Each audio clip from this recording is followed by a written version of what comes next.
निगरान वजीर आला की नामजदगी की समरी पर गवर्नर KPK ने दस्तखत कर दिए हैं। इस पर बात करेंगे डॉन न्यूज के नुमाइंदे अली अकबर से। अली अकबर, निगरान वजीर आला की हल्फ बर्दारी की तकरीब कब तक मुतवक्के है?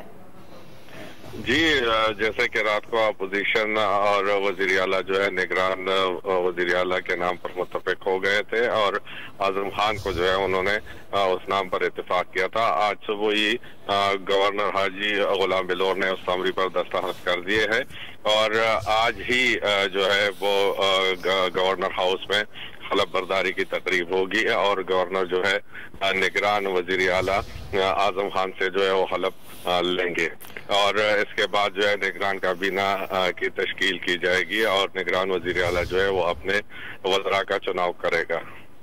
निगरान वजीर आला की समरी पर गवर्नर खैबर पख्तूनख्वा ने दस्तखत कर दिए हैं और आज ही हल्फ बर्दारी की तकरीब भी मुनक्किद की जाएगी। अली अकबर, आपका बहुत शुक्रिया।